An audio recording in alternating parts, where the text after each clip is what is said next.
Welcome to a special Black History Month presentation of Black Women Walking, presented to you courtesy of Sisters Helping Sisters in Christ Ministries Readers Theater. The Readers Theater is where we bring our stories to life. Today, we bring to life the stories of brave women who have dared to step out on faith and move with courage. Throughout our history, there have been many Black women walking to eradicate hate, walking for equality, walking for civil rights, and walking for change. Today, we honor these women in this Black History Month's Readers Theater, Black Women Walking, performed by Vernae Taylor, Keyana Jones, and Dr. Karoline Bethea-Jones. I hope you enjoy.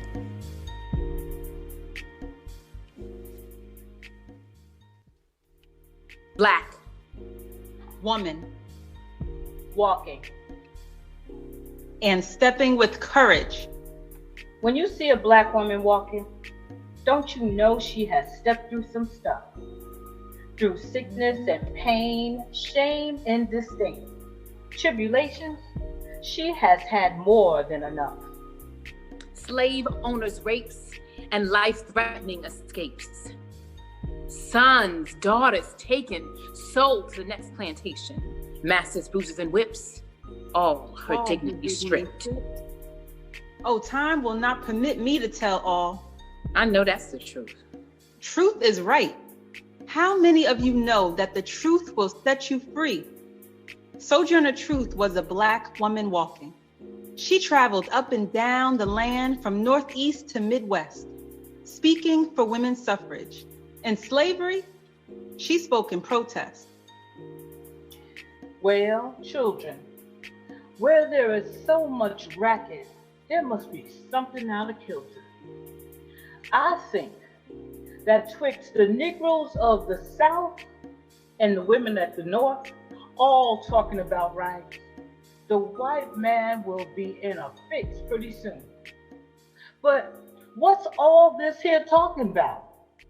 That man over there says that woman needs to be helped into carriages and lifted over ditches and to have the best place everywhere. Nobody ever helps me into carriages or over mud puddles or gives me any best place. And ain't I a woman? Look at me. Look at my arm. I have plowed and planted and gathered into barns, and no man could heed me. And ain't I a woman?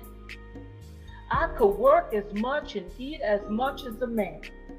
And when I could get it, and bear the lash as well. And ain't I a woman? I have borne 13 children and seen most all sold off to slavery. And when I cried out with my mother's grief, none but Jesus heard me, and ain't I a woman? Then they talk about this thing in the head. What's this they call it? Intellect. That's it, honey. What's that got to do with women's rights or Negroes' rights? If my cup won't hold but a pint, and yours holds a quart, wouldn't you be mean not to let me have my half little measure full? Then that little man in black there, he says that women can't have as much rights as men because Christ wasn't a woman. Well, where did your Christ come from? Where did your Christ come from? From God in a woman. Man had nothing to do with it. If the first woman God ever made was strong enough to turn the world upside down all alone, well, these women together ought to be able to turn it back and get it right side up again. And now they is asking to do it. The men better let them. So much obliged to you for hearing me. And now old Sojourner ain't got nothing more to say. Black woman walking. They called one woman Moses. Harriet Tubman, a runaway slave who made 19 trips south and through her bravery helped more than 300 people escape slavery. I grew up a neglected weed, ignorant of liberty, having no experience of it. I had reasoned this out in my mind. There was one of two things I had a right to do: liberty or death.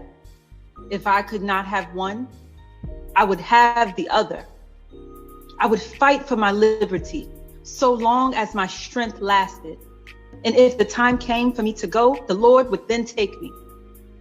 Every great dream begins with a dreamer. Also remember, you have within you the strength, the patience, and the passion to reach for the stars, to change the world. In my dreams and visions, I seem to see a line.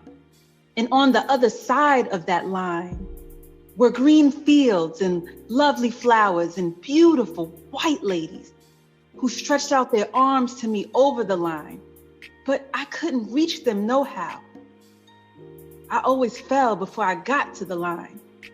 Then one day, I had crossed the line. I was free, but there was no one to welcome me to the land of freedom.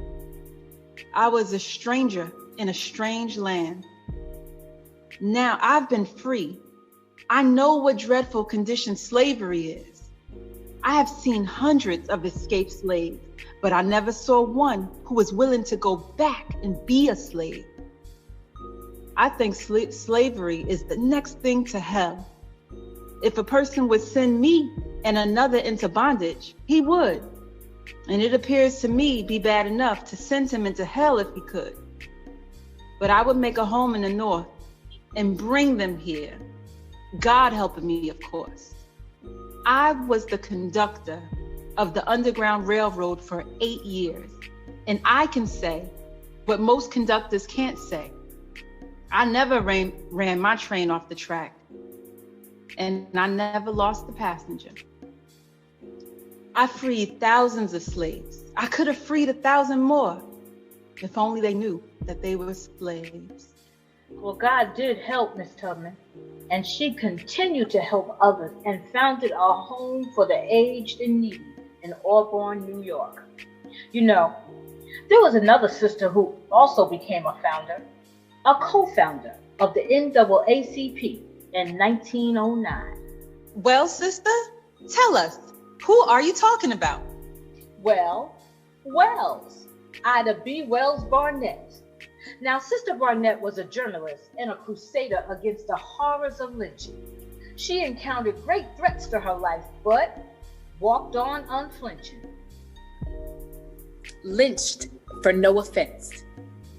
Perhaps the most characteristic feature of this record of lynch law for the year of 1893 is the remarkable fact that 5 human beings were lynched, and that the matter was considered of so little importance that the powerful press bureaus of the country did not consider the matter of enough importance for which they were hanged. The way to right wrongs is to turn the light of truth upon them. Not only is it true that many of the alleged cases of rape against the Negro are like the foregoing, but the same crime committed by white men against Negro women and girls is never punished by mob or the law. A leading journal in South Carolina openly said some months ago that it is not the same thing for a white man to assault a colored woman as for a colored man to assault a white woman, because the colored woman had neither finer feelings nor virtue to be outraged. Yet colored women have always had far more reason to complain of white men in this respect than ever white women have had of Negroes.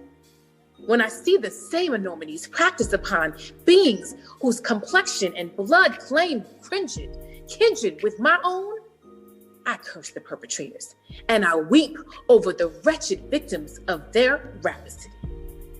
Indeed, truth and justice demand from me the confession that the Christian slaves among the barbarians of Africa are treated with more humanity than the African slaves among the professing Christians of civilized America. And yet here sensibility bleeds every pore for the wretches whom fate has doomed to slavery. One had better die fighting against injustice than to die like a dog or a rat in a trap. Ida B. Wells Barnett, one black woman walking. Black woman walking, moving by faith and stepping with courage. When you see a black woman walking, don't hinder her journey. Let her pass through. Through her visions and decisions, she will encounter collisions and divisions. But with God's help, her obstacles she will subdue. Mary McLeod Bethune was a black woman walking, boldly with a dream to educate women. Her vision she did explore and opened a school for girls, now Bethune-Cookman, in 1904. The true worth of a race must be measured by the character of its womanhood. Very early in my life, I saw the vision of what our women might contribute to the growth and development of the race if they were given a certain type of intellectual training. I longed to see a woman, Negro women, hold in their hands diplomas that bespoke achievement. I longed to see their accomplishments recognized side by side with any woman, anywhere. The whole world opened to me when I learned to read. That is why I leave you love. I leave you hope. I leave you the challenge of developing confidence in one another. I leave you a thirst for education.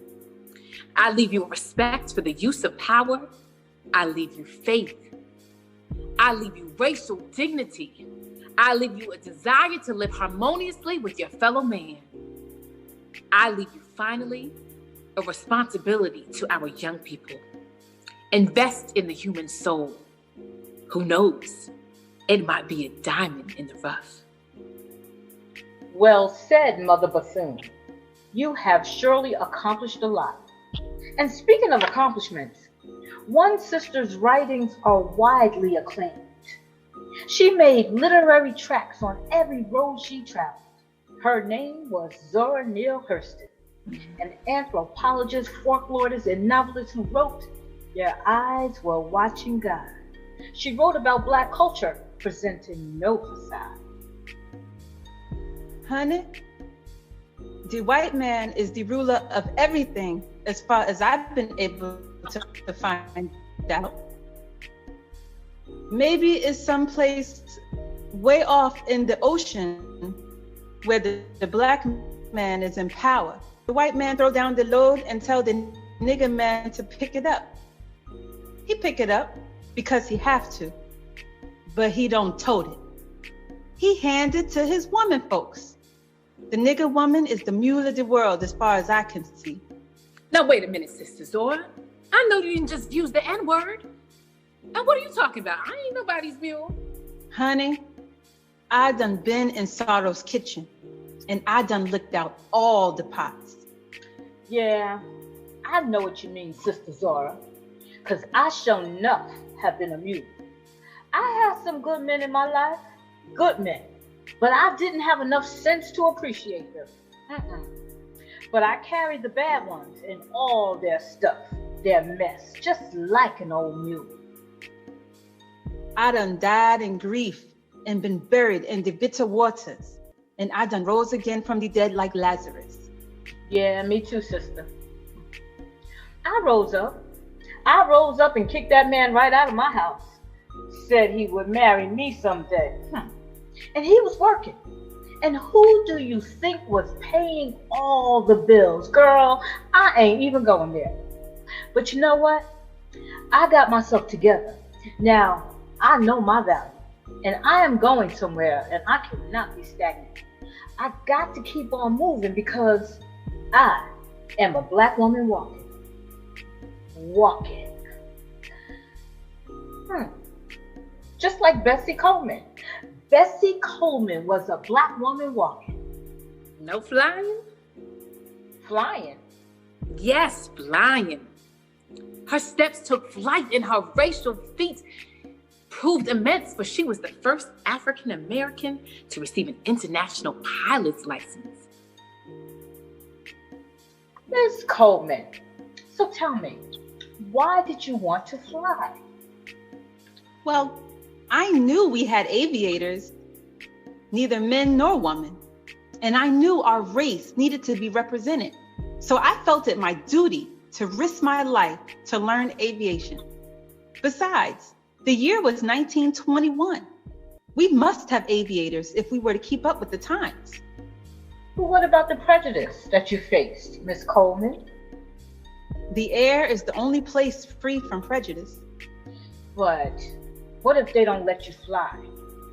I refuse to take no for an answer. Is that why you opened your school? I decided that Blacks should not have to experience the difficulties I had faced. So I decided to open a flying school and teach other Black women to fly. Do you know you have never lived until you have flown? Well, alrighty now. Bessie Coleman, one more Black woman walking. No flying. Flying, yes, flying. Black woman walking, moving by faith and stepping with courage. When you see a Black woman walking, just know she's leapt over hurdles of hopelessness. But in pity, she did not wallow, for she's a groundbreaker, a trailblazer, a mover and a shaker, making the road easier for others to follow. Marian Anderson was a Black woman walking. She tried through racial barriers when not permitted at Constitutional Hall, and she became Metropolitan Opera's first Black soloist, as I recall. Miss Anderson, are you mad at the Daughters of the American Revolution?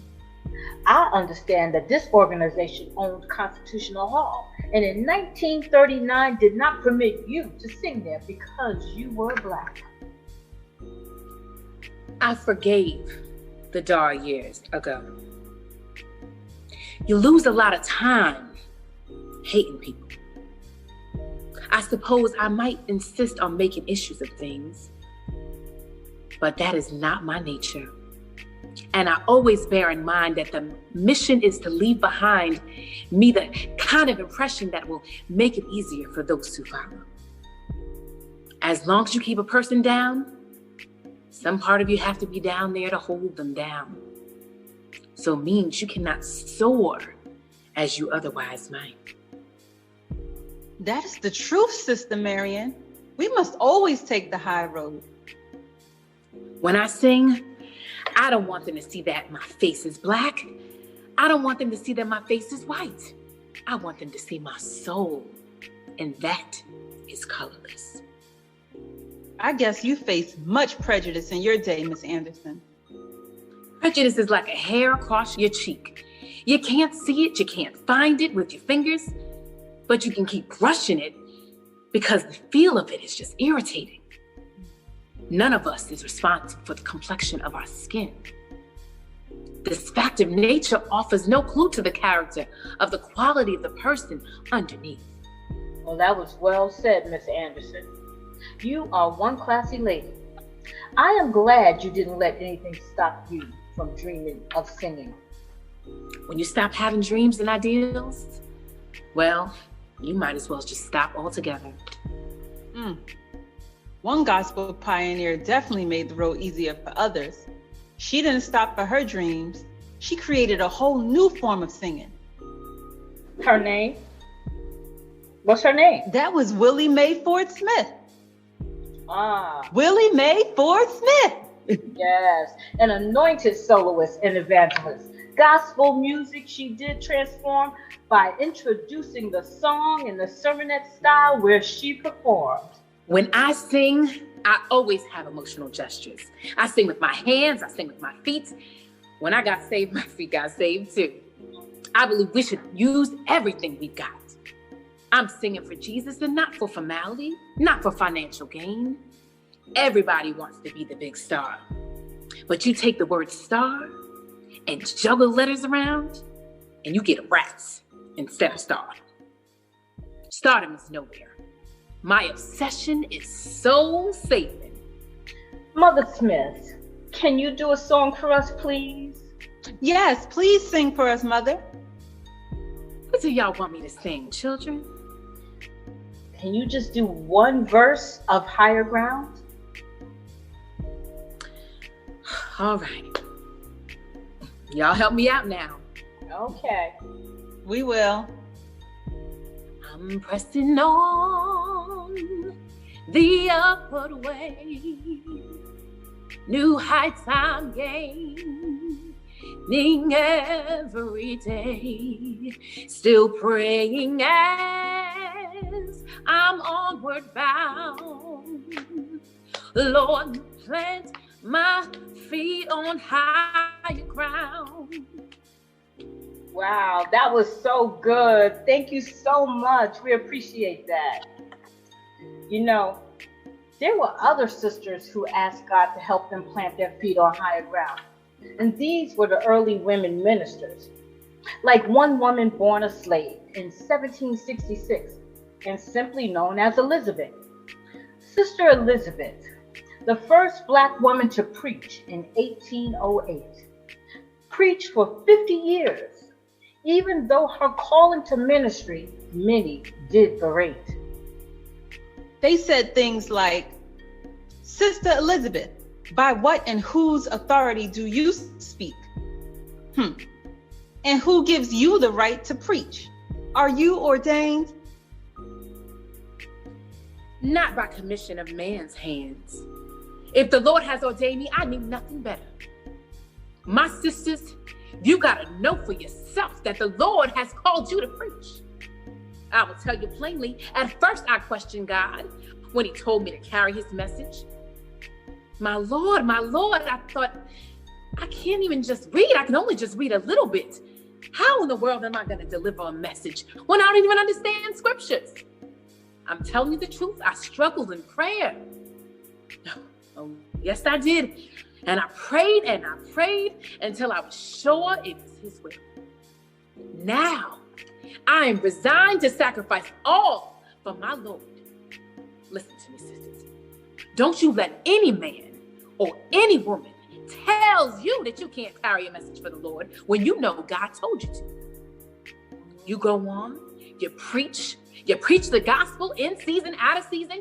You go preach and tell the sinner man and the sinner woman to flee the wrath to come. Let the whole world know about the spiritual wickedness in high places. Some people won't like your message. They'll hate you too. I tell you, you'll have to suffer persecution, but the Lord will be with you. Even if you have to walk right by yourself, don't you give up. Don't you know the Lord will walk with you? Every hard trial. Yes, he will. I want Jesus to walk with me. I want Jesus to walk with me. All along my pilgrim's journey, I want Jesus to walk with me. Whew. Black woman walking, moving by faith and stepping with courage. When you see a Black woman walking, you can bet she's been battered from many fights, as she's been jailed, assailed, nailed, and derailed to obtain her God-given civil rights. Rosa Parks was a Black woman walking. On the bus she sat that day and refused to give her seat to segregation, which initiated Supreme Court ruling that changed the nation. I refused to go along with the unfair rules. Back in the segregation days when I was downtown, I walked up and down the stairs rather than ride elevators marked colored. Often, I walked a mile from home to work and then back again, rather than ride the bus, because the buses were the worst of the options. I walked past the water fountains marked colored and waited until I got wherever I was going to get me something to drink. I have never allowed myself to be treated as a second-class citizen. You must respect yourself before others can respect you. Mrs. Park's stand sparked a bus boycott. And in 1956, the Supreme Court ruled that segregation on city buses was unconstitutional. Rosa Parks, one black woman walking. And one civil rights leader was just sick and tired of being sick and tired. Fannie Lou Hamer marched to and fro to encourage blacks to vote.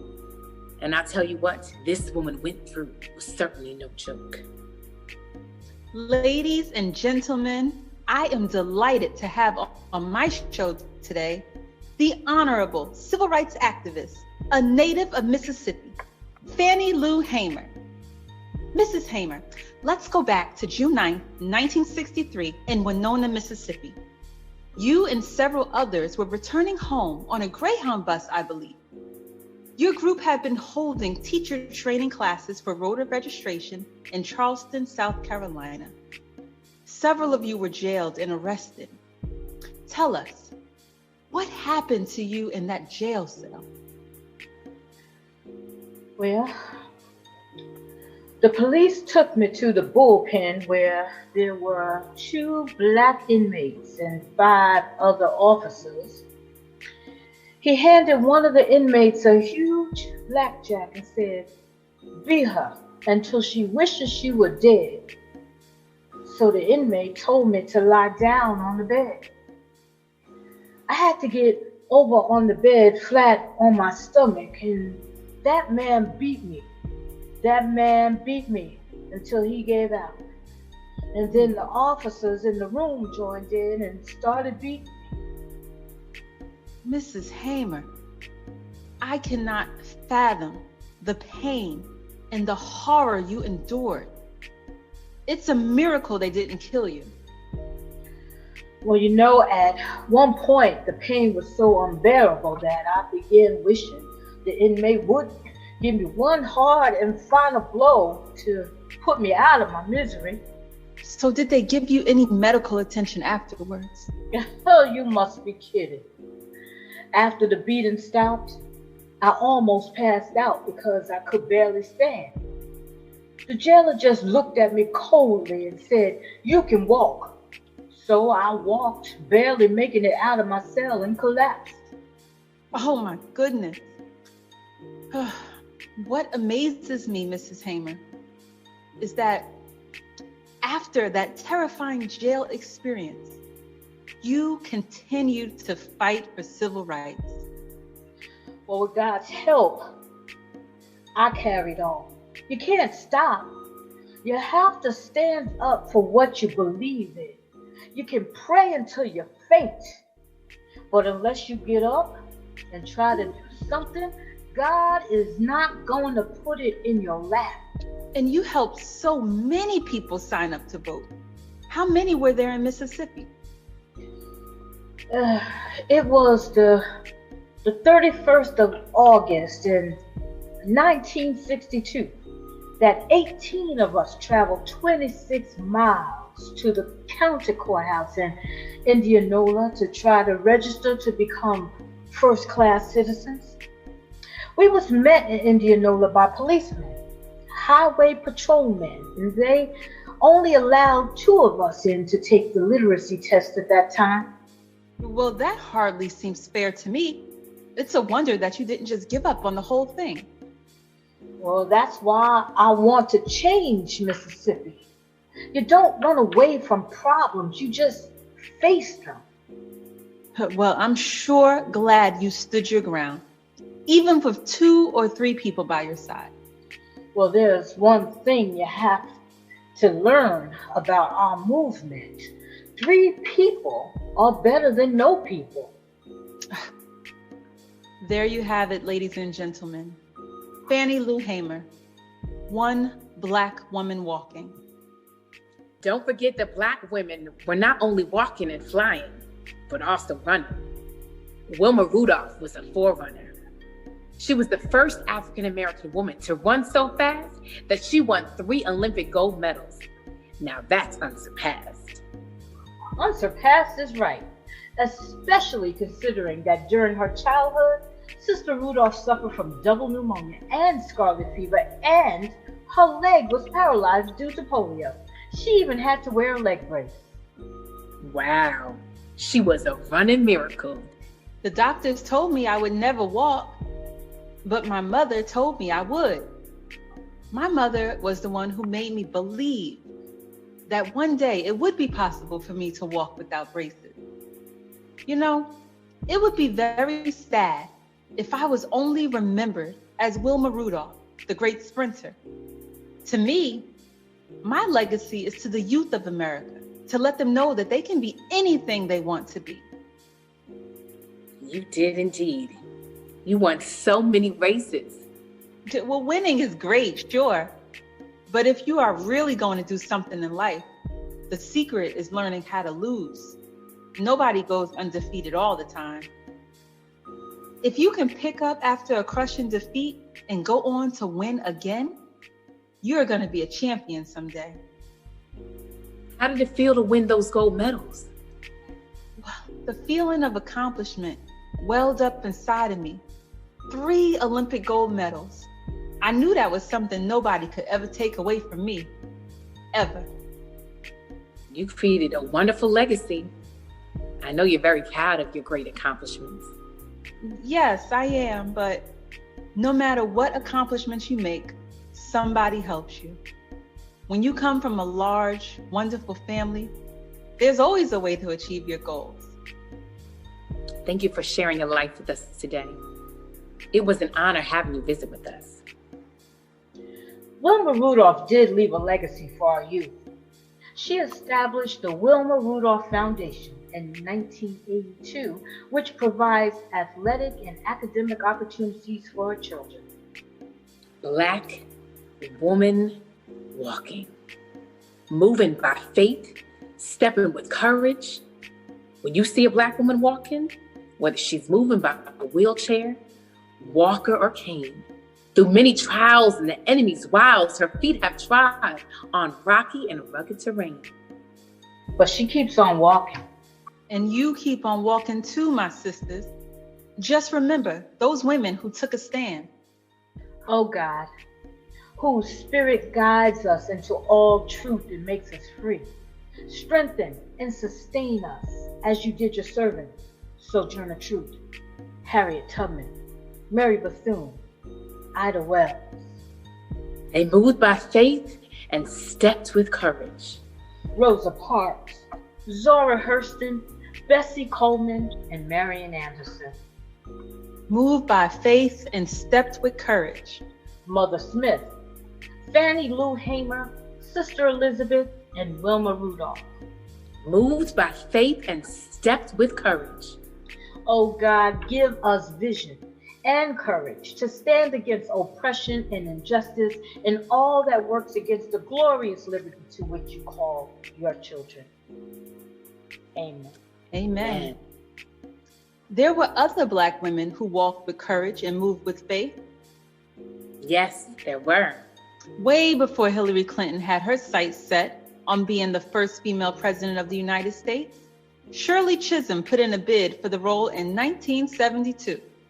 She was the first Black congresswoman and the first major party Black candidate to run for president.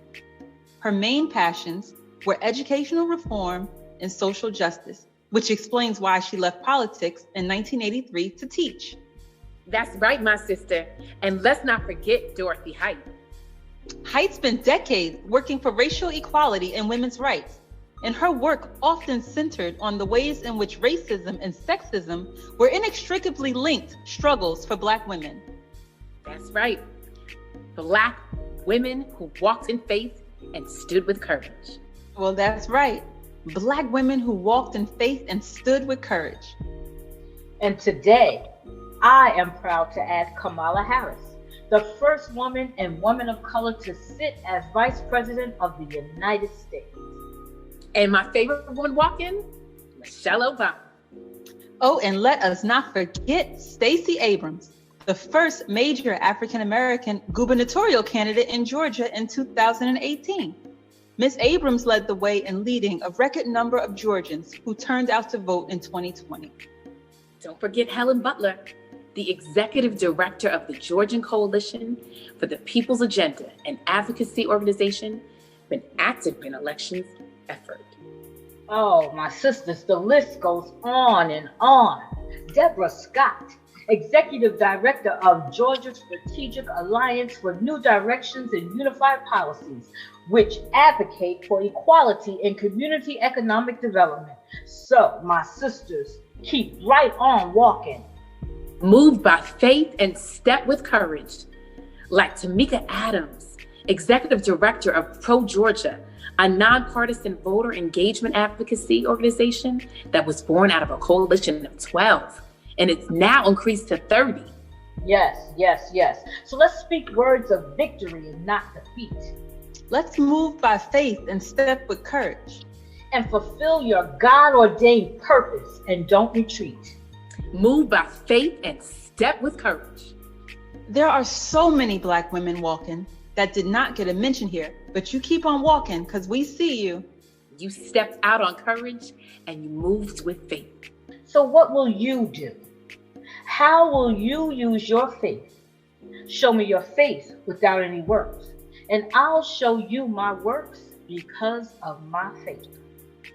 My name is Vernae Taylor, founder of Triple Threat Vision, author of Letters to My Father, 7 Steps to Healing from the Loss of a Parent, and I am a Black woman walking. My name is Keyana Jones, founder of Hikeolution, where hiking can be a lifestyle, and I am a Black woman walking. And I am Dr. Karoline Bethea-Jones, founder of Sisters Helping Sisters in Christ Ministry, a nonprofit women's empowerment organization, and your host of Real Talk with Real People, a candid conversation with Dr. Karoline Bethea-Jones, and I am a Black woman walking. You have been listening to a Black History Month special presentation of Black Woman Walking, taking from the book Lights, Drama, Worship, a book of plays, sketches, and readings for the church by Karen F. Williams, and adapted for this broadcast. I hope that you will share this presentation with your children, your teachers, your friends, and loved ones as we celebrate Black History Month. Black Woman Walking.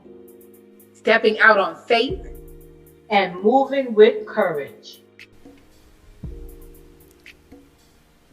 I hope you enjoyed this special presentation of Black Women Walking, presented to you by Sisters Helping Sisters in Christ Ministries, Readers Theater. If you would like to learn more about our Readers Theater, please contact us at shsicministry@gmail.com.